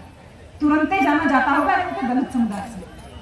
पीडी हो गया, अच्छा पीडी हो गया, सॉरी, ठीक है, डिमोशन नहीं करूंगी मैं आपका, ठीक है, पीडी हो गए आप। तो आपकी योग्यता आपकी जाति से, यानी आपके कहीं पे पहुंचने से पहले आपकी जाति पहुंच जाती है। ये बात बाबा साहब बहुत अच्छे से समझ गए थे, क्योंकि इतना बड़ा संविधान लिखने के बावजूद बाबा साहब को क्या बोला जाता है, अरे वो तो एक महार रहा, एक चमार रहा, एक अछूत रहा, ऐसे तो बोलते हैं ना, अछूत ने इतिहास लिख दिया। अरे अछूत क्या है, इंसान ही तो। लेकिन बाबा साहब ये बात जान गए कि मैंने इतना बड़ा संविधान लिखा, लेकिन फिर भी मेरे लिए ये लोग अछूत शब्द इस्तेमाल करते हैं, महान शब्द इस्तेमाल करते हैं, तो मेरे जाने के बाद मेरे समाज के लोगों के साथ में कैसा व्यवहार करेंगे। आज अखिलेश भैया मुख्यमंत्री का पद जब छोड़े थे ना, अखिलेश यादव जी, तो लखनऊ में जो मुख्यमंत्री आवास है बहन जी, उसको गंगा जल से धोया गया, उसको गाय का गोबर, गाय का पेशाब, उसको पंचगव्य बोलते हैं, गाय का दही, दूध, घी, मट्ठा, पता नहीं काका मिला के उसे लीपा गया, तब उसका शुद्धिकरण हुआ जब उसमें नए मुख्यमंत्री गए।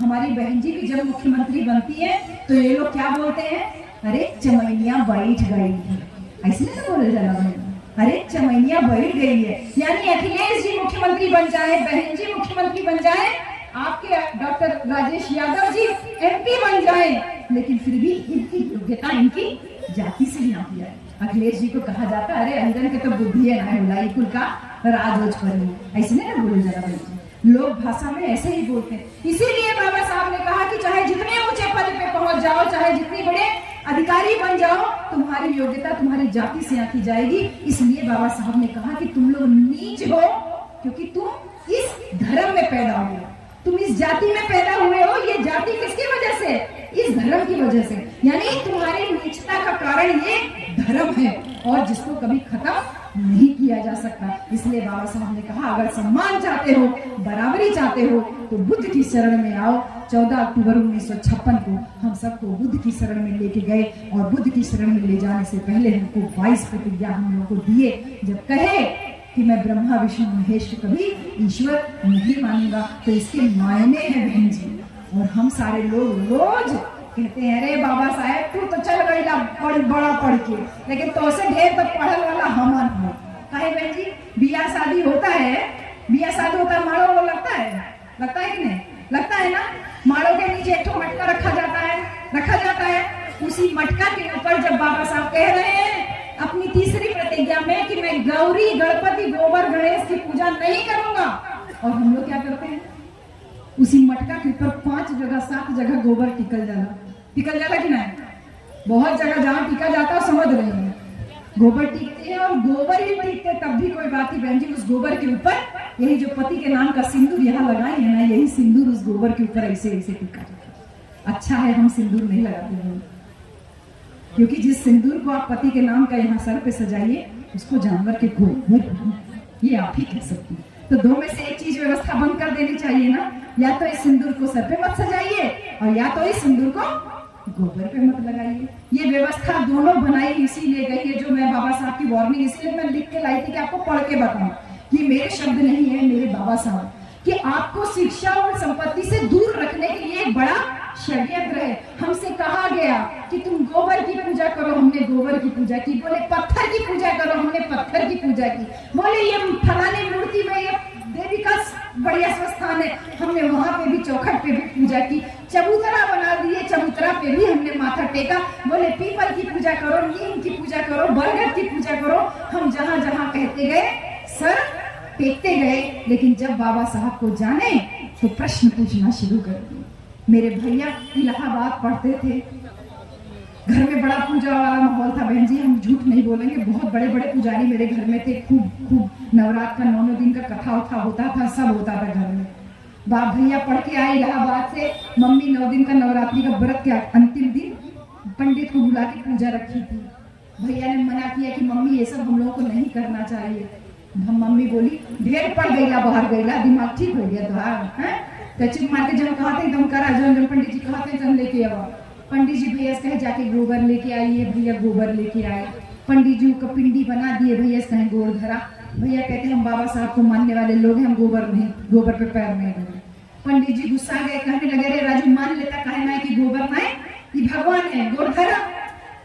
भैया कहे नहीं गोबर है, हम गोबर का पूजा नहीं करेंगे। पंडित जी गुस्सा की कहने लगे अब भाई शराब दे दे भसम जीवा गोड़ धैला, भगवान कहे नहीं मान लेता, भगवान मान के गोड़ धैला।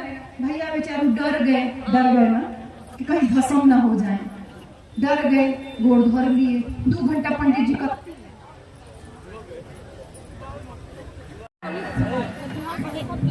अभी आवाज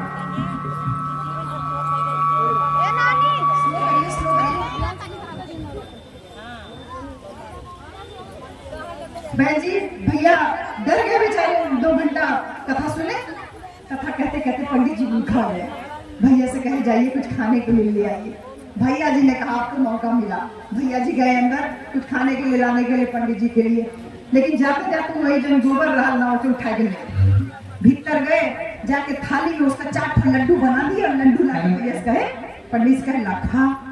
अब पंडित जी कहते ये गोबर है, भैया का लड्डू है।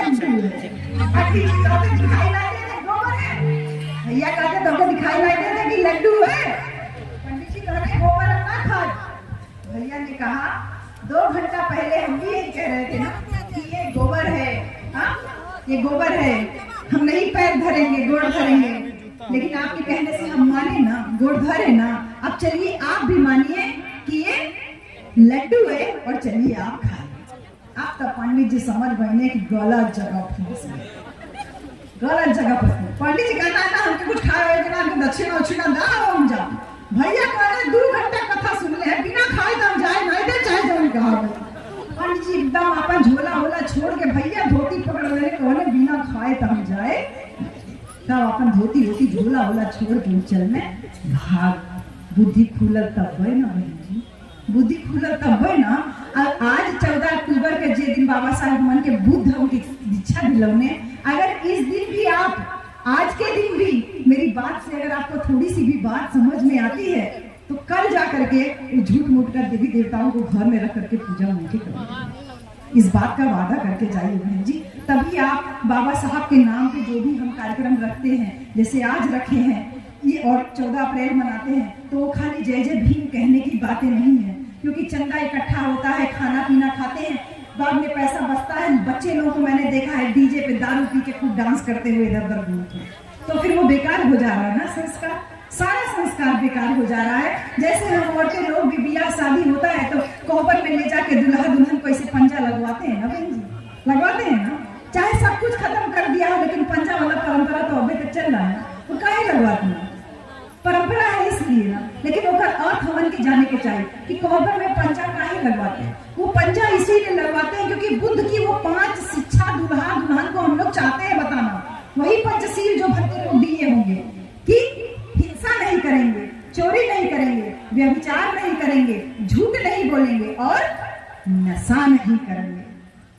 बहन जी, जो दूल्हा दुल्हन ये 5 सील का पालन कर लेगा उसका जीवन सफल हो जाएगा ना, हो जाएगा ना, कि बिना कारण हिंसा नहीं करेंगे, चोरी नहीं करेंगे, चुगली नहीं करेंगे, झूठ नहीं बोलेंगे और नशा नहीं करेंगे। सबसे बड़ी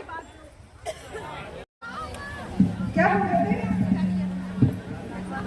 हाँ, नशा नहीं करेंगे। बुद्ध ने सबसे ज्यादा जो जोर दिया पंचशील में वो नशे के ऊपर ही था। बुद्ध कहते हैं सुरा मेरे मज्जा कमाद खाना वेर मरे।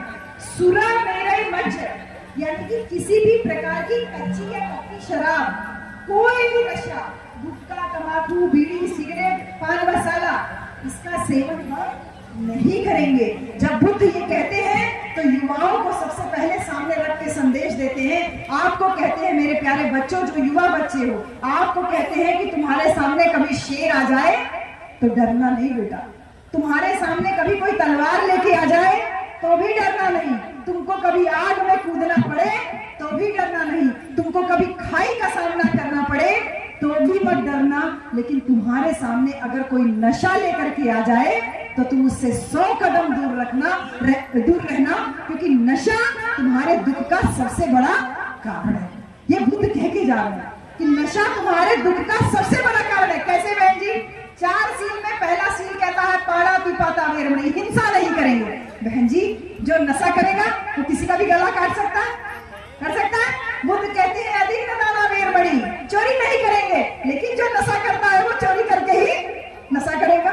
फिर कहते हैं व्यभिचार नहीं करूंगा, कामेषु मिच्छाचारा वेर बड़ी, लेकिन जो दारू पिए रहेगा वो दूसरे की बीवी को अपनी बीवी तो समझ ही सकता है, उसको तो हर जाने वाली औरत सुंदर लगती होगी। व्यभिचार हो गया ना। व्यभिचार का मतलब रहना ही नहीं है, व्यभिचार का मतलब मन में ख्याल आ गया, वो भी आपके शील भंग हो गया आपका। जब बुद्ध चौथे शील में कहते हैं मूसावादा वेरमणि, तो वो कहते हैं कि जो नशा करेगा वो झूठ भी बोलेगा, झूठ नहीं बोलना है। तो नशा, जो नशा कर रहा है वो हिंसा भी कर सकता है, झूठ भी बोल सकता है, चोरी भी कर सकता है और दूसरे की बीवी को अपनी बीवी भी मान सकता है।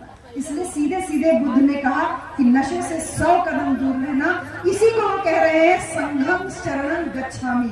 संघ की शरण में रहो, इकट्ठा रहो, एका बना के रहो, और इस नशे की वजह से तुम्हारी एका टूटती हुई नजर आ रही है। क्योंकि जो नशा कर रहा है उसको परिवार भी पसंद नहीं कर रहा, परिवार में भी आपको लोग नहीं पसंद कर रहे, तो आप बाहर जाकर के हम चाहे जितना जितना भाषण दें उसका कोई बहुत फर्क पड़ने वाला नहीं। छोटी छोटी बातें कुछ कुछ और आपसे कह लूंगी, क्योंकि ये दिन बहुत बहुत महत्वपूर्ण